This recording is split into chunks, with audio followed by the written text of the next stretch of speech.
what they call flying while Muslim? So, you know, I've been flying for a number of years, alhamdulillah. The greatest mistake I ever made was to book a ticket an hour before the flight and drive to the airport with nothing in my hand and try to pay cash for it. And really, I wasn't even thinking twice.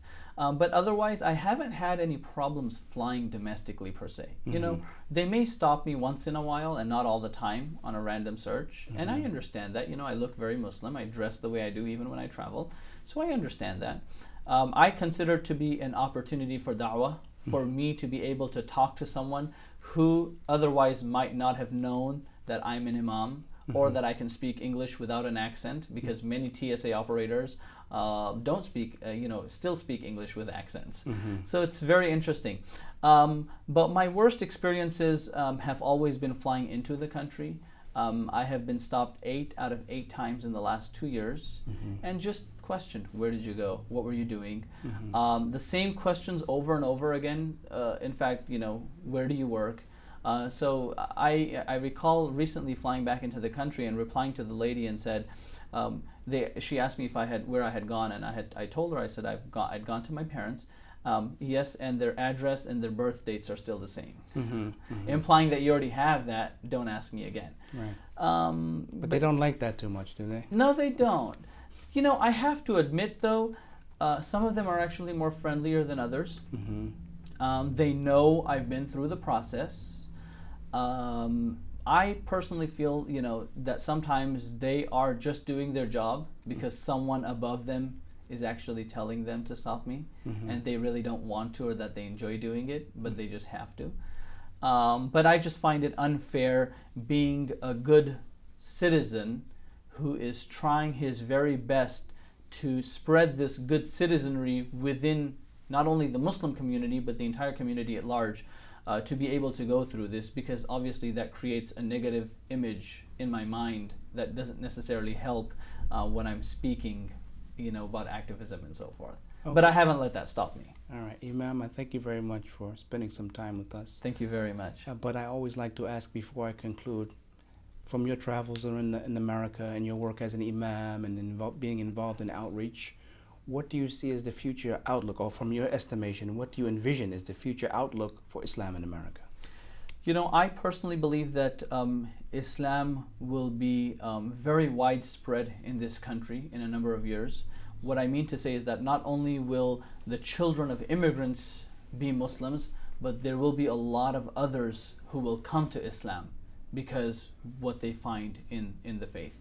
And I also find that because Muslims in America are doing a fairly good job in integrating in the community, I also find that Muslims will play a lot of key roles in the advancement of our country and making our country a better place to live. Okay, Imam, again, thank you. And I'm joined by one of my sisters in Islam, Sister Selma Arestu. Assalamu alaikum. Walaikum salam. And alhamdulillah, thank you for inviting us here to your art studio, and inshallah our viewers really enjoy your work. But before we start, I'd like you to tell us a bit about yourself and actually how you became Muslim and came to be here in the United States of America. Alhamdulillah, it's a long story, it's a long journey, I should say.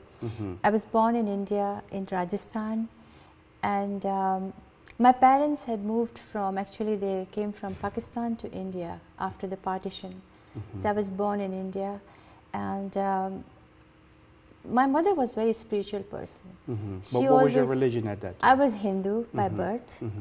And my mother was very spiritual, and she always used to say, we are all the same, we belong to one God. Somehow those thoughts carried with me, and then I went to Hyderabad to study fine arts.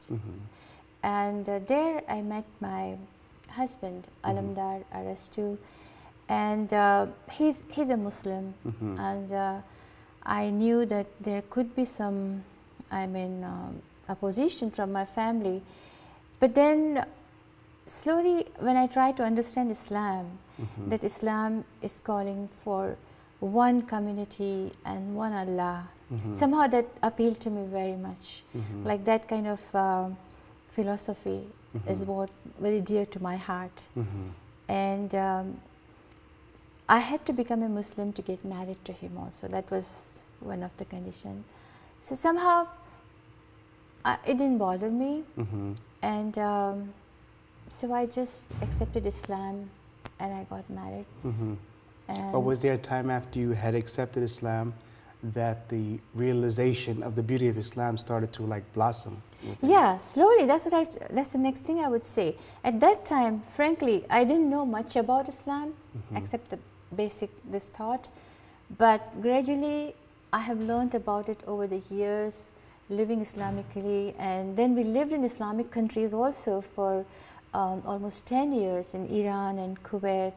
And there I got chance to learn about Islam in from a different perspective, and learned Arabic, I learned calligraphy, I learned reading Quran, and my family, in-laws' families were very loving. So, you know, basically it was a beautiful relationship, you know. I mean, I'm only grateful to Allah for that. Right. And another thing I'll admit about myself, and that I was born without fingers on my left hand. But I mean, I used to think that I may not get all this in life, but with Allah's grace, I have been blessed with so many things in my life that I don't have something, you know, because He has really given me more than I could really hold, you know, like really. So much love from the family, my husband, I have 2 beautiful children, and it's all grace of Allah, I think. So tell us a bit about your educational background and how you chose to be an artist or became an artist. I think it was very natural in me. I was very young, and my brothers and sisters. I'm the youngest in a very large family. We were a family of 10 brothers and sisters, and I was the youngest. And I think I used to draw a lot, and somehow they wanted to encourage me always, my family, because they know about my physical. Whatever I don't call it handicap, because as I told you, I'm not handicapped. Allah has given me much, much more.